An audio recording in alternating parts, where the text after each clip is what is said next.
your holistic nurse, Casey, and I am sharing holistic viewpoint of running a business. I'm all about taking care of yourself and helping valuable people become visible. That is what we do at Preservers of Life.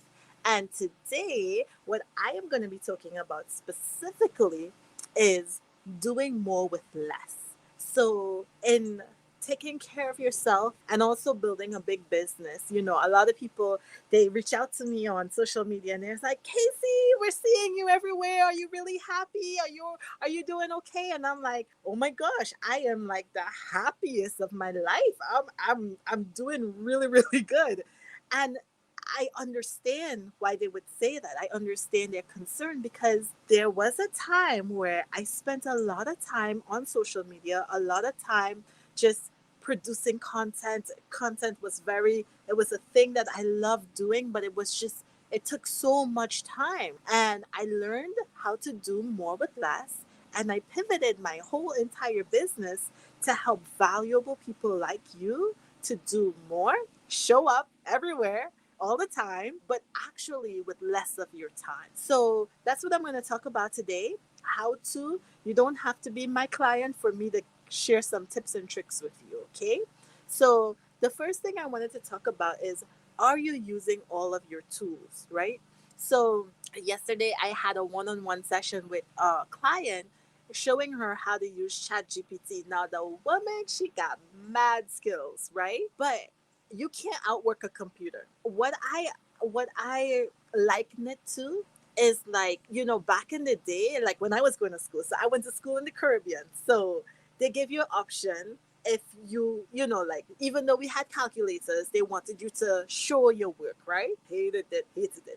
But they wanted you to show your work so that they make sure you didn't use a calculator. But what I liken it to is, if you're running a business or accounting firm or something, and you make a rule that you're not going to use any calculators, so all your employees get to do everything by hand, right? That will cost you a lot of money and a lot of time. Where if you had a calculator, it would seriously condense your workload. And I liken ChatGPT to a calculator for words, right? It's not that a calculator won't just calculate 2 plus 2 is 4. You have to put in 2 plus 2 and it will spit out 4, right? And then you also have to know that 4 is the answer, because if you by accident type 2 plus 5, right? And you get the answer as 7, and you already did not know that 2 plus 2 is 4, then you would seriously be working with wrong information. It's the same thing with ChatGPT. It's not there to think for you, it's not there to do your work for you. It is simply a tool, right? So, just like a calculator, you have to know the input, but you also have to be very familiar with the output, right? Otherwise, you will be really off course. So, using ChatGPT, it is not Google, right? It is its own thing. You can actually download ChatGPT. The 3.5 version is the free version. The 4 is the paid version, right? But I'm going to be talking about the 3.5 because we real basics. I'm just thinking, we haven't used it, you haven't seen it. So if you have, maybe this is not the episode for you, but this is for people who never really heard about it, don't know what it's about. And I'm just going to share a few tips with you, right? So ChatGPT is like a calculator, right? You put in what you put in, it uses a series of, the um, computational processes to give you an output, right? So, like I say, you have to know what you're putting in, and you have to know kind of what you're expecting out.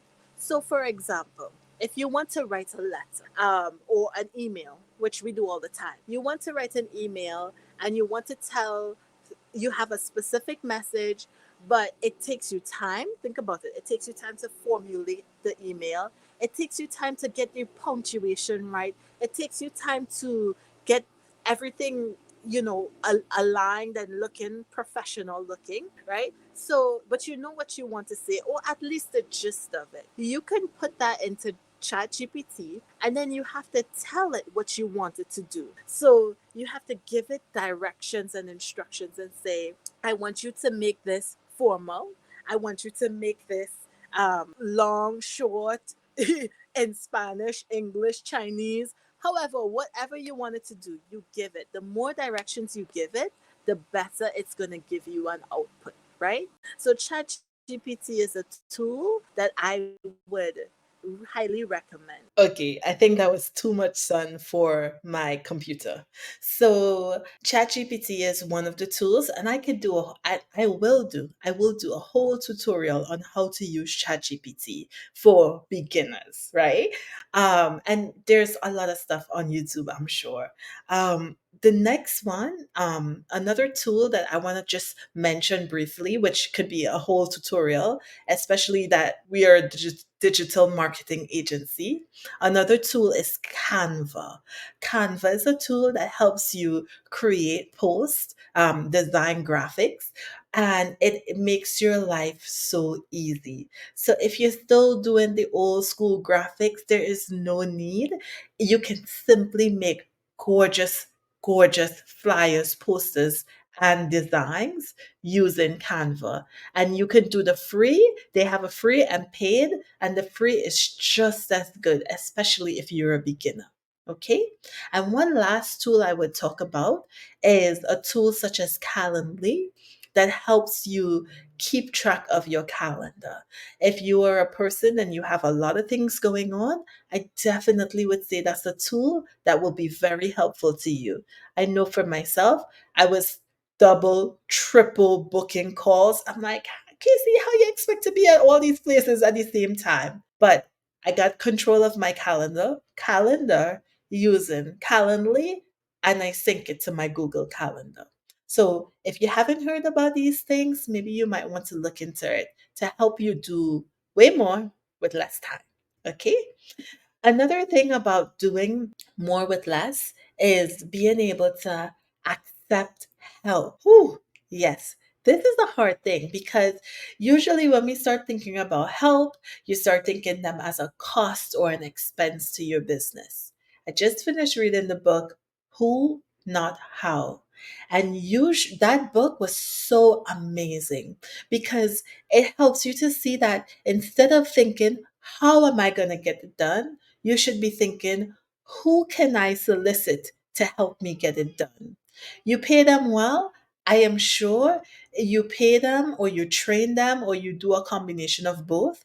You will realize in the long run, it was a strategy that helps you to actually build your team and grow your business.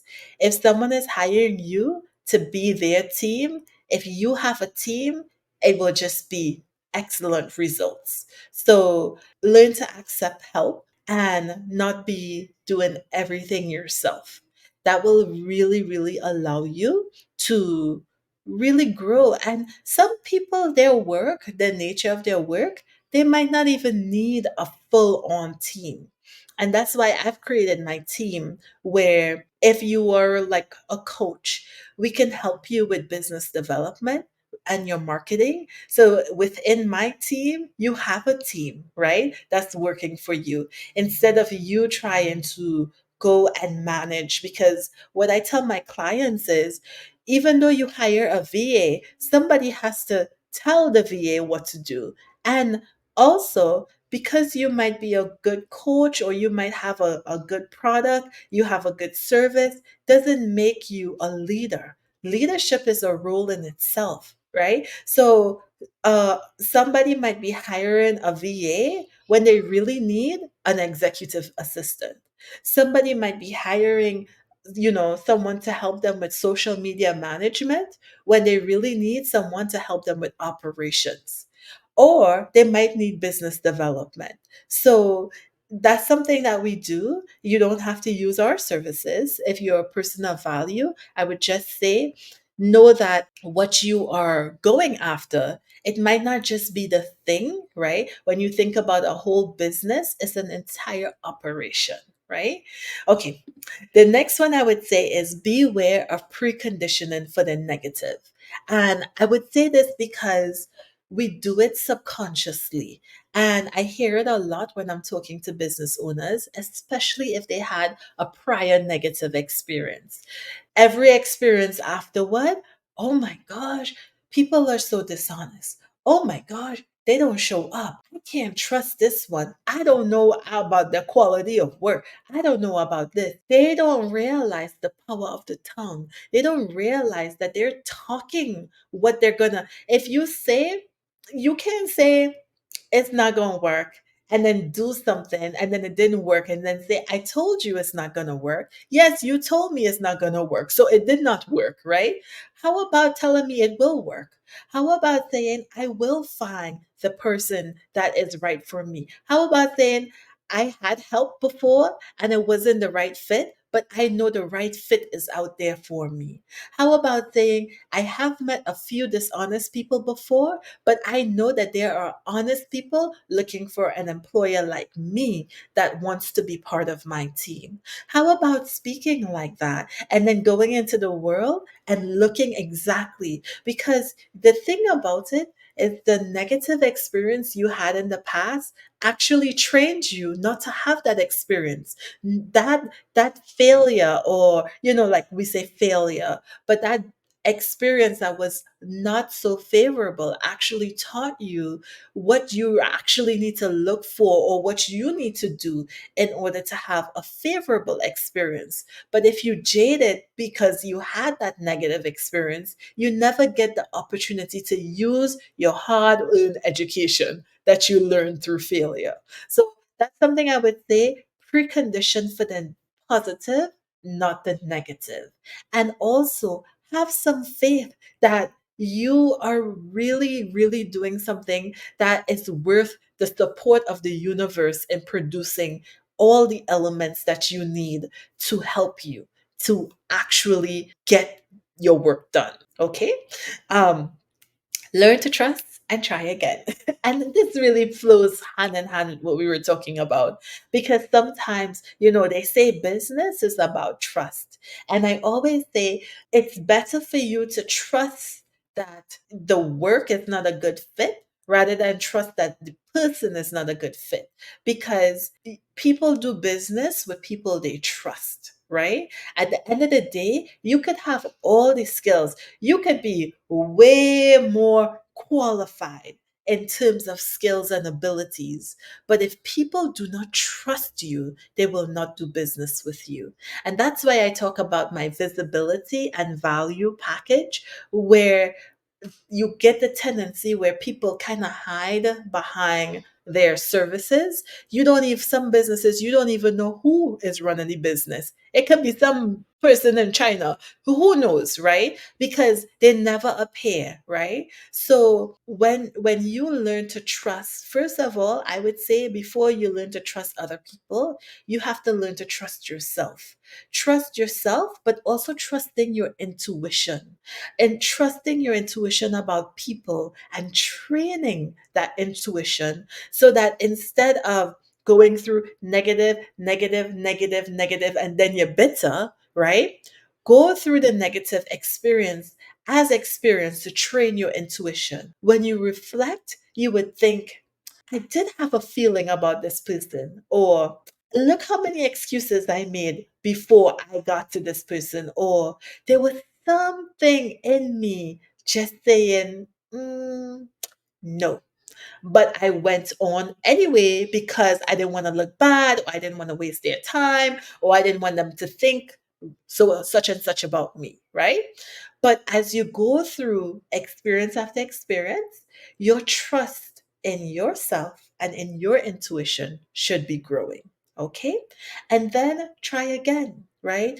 Business is a lot about failure. So, in doing more with less, actually, the reason why I could even come to you and talk about doing more with less is because I did too much, right? And I had to learn, and I learned, and I learned, and I try, and I try, and I try, and I'm still trying, And for me, it's like every time I should try something to get better, So maybe my internet was not good, maybe my camera was not good, maybe my editing was not good, maybe my graphics was not good. But every time I'm coming on here to show you that I am persistent. I will try and try and try and try. And you know what? One day, maybe when I am, you know, And I'm saying, I say maybe because sometimes you might be thinking 5 years from now, but maybe 1 year from now, you might see me at 1 million views. Why not, right?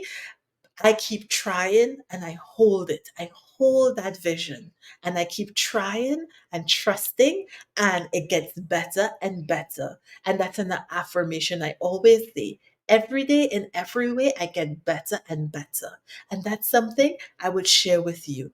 Keep trying, right? You might not get it right the first time, but keep trying at it. You will get better. And I just wanted to end here because this is going way too long. But I just wanted to encourage you that with all the tools, I know some people, they're so resistant to change. They've done things a certain way for a long time. But your resistance to change sometimes make it really hard for you to do more with less. Why? Because if you are a person and you have not picked up on the computer age and all your stuff is paper, for someone helping you, I always say if I want to do less, if I want to do more with less, so do the people working for me.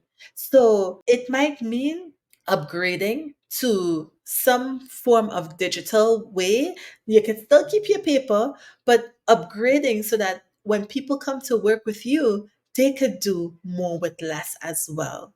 It might be investing in a system. You know, there are some CRMs out there that you may have to invest in. It might be investing in some training. It might be investing in a team. But I would say when you really learn to value your time and you really want to stop trading time for money, you would really enjoy having systems in place where you could do way more for a lot less of your time and eventually money. I hope this was helpful to you. If you have any thoughts, if you have any questions, if you have any ways or systems that you have really, really like Casey, I got it. I got a good system. Well, share with me, please, because I am willing to learn, okay? And share with this community. I hope this was valuable and I look forward to talking to you on our next episode.